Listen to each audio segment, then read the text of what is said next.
इस वीडियो में हम बात करेंगे कि अगर आप कोई व्हीकल बेचते हैं, कोई आपका स्कूटर, मोटरसाइकिल, कार, कोई भी व्हीकल है, अगर वो आप बेचते हैं किसी और पर्सन को और सिर्फ एफिडेविट बनवा देते हैं आप कि मैंने ये व्हीकल अब इस व्यक्ति को बेच दिया है, तो अब जो भी कोई दिक्कत परेशानी होगी उसका जो पोजेशन है अब इस व्यक्ति के पास है, तो जिम्मेदार भी यही होगा।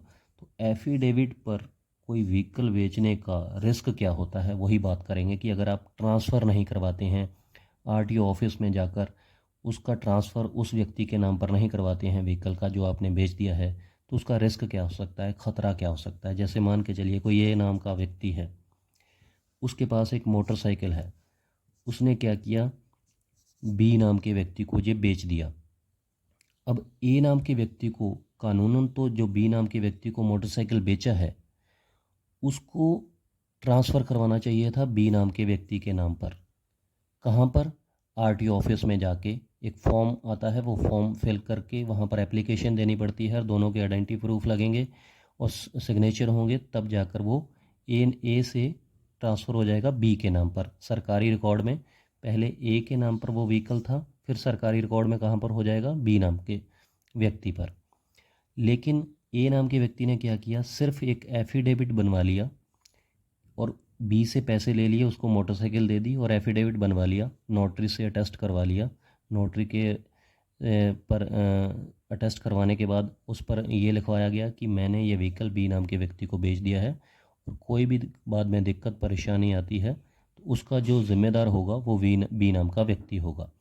अब मान के चलिए उस मोटरसाइकिल का एक्सीडेंट हो जाता है, या फिर वो मोटरसाइकिल वो बी नाम का व्यक्ति किसी क्राइम में यूज़ करता है, किसी चोरी करने में, डाका डालने में, या किसी कत्ल केस में वो जो मोटरसाइकिल है वो भी इन्वॉल्व हो जाता है और पुलिस के हाथ वो मोटरसाइकिल लग जाता है। अब देखिए एग्जांपल दे रहा हूँ मैं आपको कि कितनी बड़ी परेशानी हो सकती है एक छोटी सी अनगेली के कारण, एक छोटी सी लापरवाही के कारण। वो जो मोटरसाइकिल है, मान के चलिए किसी केस में किसी पुलिस वाले के हाथ लग गया, तो पुलिस क्या करती है, इन्वेस्टिगेशन करेगी कि ये जो मोटरसाइकिल है, ये जो बाइक है, ये किसके नाम पर है। तो वो कैसे पता करेगी, वो देखेगी सरकारी रिकॉर्ड। सरकारी रिकॉर्ड कहाँ पे जाएगा, आरटीओ ऑफिस में। तो आरटीओ ऑफिस में किसके नाम पर बोलेगी वो मोटरसाइकिल, वो किसके नाम पर है, एक ए नाम के व्यक्ति पर। हालांकि ए ने मोटरसाइकिल बेच दिया था बी नाम के व्यक्ति को, लेकिन उसने ट्रांसफ़र नहीं करवाया था, उसने सिर्फ एफिडेविट बनवाया था कि मैंने बी नाम के व्यक्ति को बाइक बेच दी है। तो जब पुलिस इन्वेस्टिगेशन करेगी तो वो बाइक किसके नाम पर होगी, वो होगी ए नाम के व्यक्ति पर। तो फिर पुलिस किसको उठाएगी, ए नाम के व्यक्ति को या बी नाम के व्यक्ति को, क्योंकि रिकॉर्ड में जो है वो ए नाम के व्यक्ति पर वो बाइक बोल रही है, तो पुलिस उठाएगी ए नाम के व्यक्ति को। हालांकि ए नाम के व्यक्ति ने ऑलरेडी वो बाइक जो है किसको दे दी है, किसको बेच दी है, बी नाम के व्यक्ति को। लेकिन सरकारी रिकॉर्ड में ए नाम के व्यक्ति पर ही अभी वो बाइक बोल रही है, तो बाइक के ऑनर के हिसाब से जो पुलिस है वो इसको उठाएगी। उसके बाद आप हज़ारों लोग, सैकड़ों लोग इन झंझटों में फंस चुके हैं और कोर्ट कचहरी के चक्कर लगाते हैं, थानों के चक्कर लगाते हैं कि उन्होंने अपना जो व्हीकल है ऑलरेडी किसी को बेच दिया था, लेकिन ऐसे ही जो मैंने एग्जांपल दिया किसी क्रिमिनल केस में या किसी एक्सीडेंटल केस में वो व्हीकल फंस जाता है और उसके बाद जो पहला ओनर होता है जिसने ट्रांसफ़र नहीं करवाया होता है, जिसको बेचा होता है, सिर्फ एफिडेविट बनवाया होता है, तो वो किसी ना किसी केस में फंस सकते हैं। तो इसलिए इस परेशानी से बचने के लिए आपको थोड़ा बहुत परेशान ज़रूर होना पड़ेगा, क्योंकि एफिडेविट क्यों बनवाती है दुनिया, एक तो उसमें ख़र्चा कम होता है और एक वो जल्दी बन जाता है। लेकिन अगर आपने आरटीओ ऑफिस जाकर ट्रांसफ़र करवाना है तो आपको हो सकता है 2-3 चक्कर लगाने पड़ें, थोड़ा टाइम भी लगता है, थोड़ा पैसा भी ज़्यादा लगता है।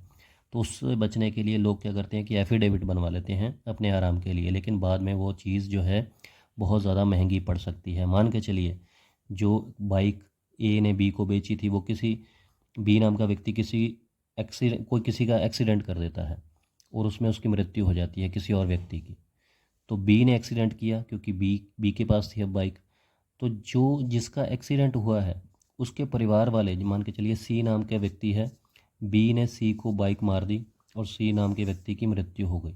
तो सी की जो फैमिली है वो एमएससीडी का केस कर दे। एमएससीडी का केस क्या होते हैं, मोटर एक्सीडेंटल जो क्लेम लेने के लिए केसेस होते हैं, तो उसके बाद वो जो बी सी की फैमिली है वो क्लेम कर देगी, और क्लेम में मान के चलिए लाखों रुपए देना पड़ गया, तो वो किसको देना पड़ेगा?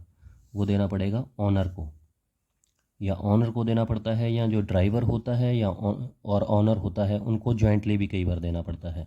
मतलब कहने का ये है कि कहीं ना कहीं आप झमेले में पड़ सकते हैं।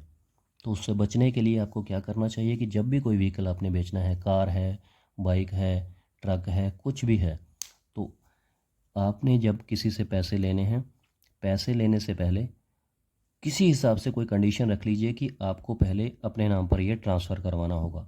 कोई भी व्हीकल आप अगर आप बेचते हैं तो पहले उसके नाम पर ट्रांसफ़र करवाइए, और आरटीओ रिकॉर्ड में ये दर्ज करवाइए कि मैंने ये व्हीकल अब बेच दिया है। और जब उसके नाम पर ट्रांसफ़र हो जाएगा तो आरटीओ रिकॉर्ड में, मतलब सरकारी रिकॉर्ड में, उस नए खरीदार का नाम बोलने लग जाता है, उस नए खरीदार का नाम आ जाएगा। और उसके बाद उस व्हीकल के साथ अगर कोई भी कुछ भी किसी भी तरीके का क्राइम होता है या एक्सीडेंट होता है, फिर उसके ज़िम्मेदार आप नहीं होंगे। जो खरीदार होगा जिसका नाम सरकारी रिकॉर्ड में बोलेगा, क्योंकि ऑनर वो बन जाएगा, तो उसका ज़िम्मेदार वही होगा। तो उम्मीद करता हूँ आपको क्लियर हो गया होगा कि एफिडेविट पर अगर आप कोई व्हीकल बेचते हैं, अपनी गाड़ी वगैरह कोई बेचते हैं, तो वो कितना रिस्की हो सकता है। तो उम्मीद करता हूँ क्लियर हो गया होगा। कोई कन्फ्यूजन रहेगी तो कमेंट ज़रूर कीजिएगा, लाइक कीजिएगा। अगर अच्छी लगी वीडियो तो कमेंट करके ज़रूर बताइएगा। नेक्स्ट वीडियो में बात करेंगे किसी और पॉइंट के बारे में। शुक्रिया, धन्यवाद।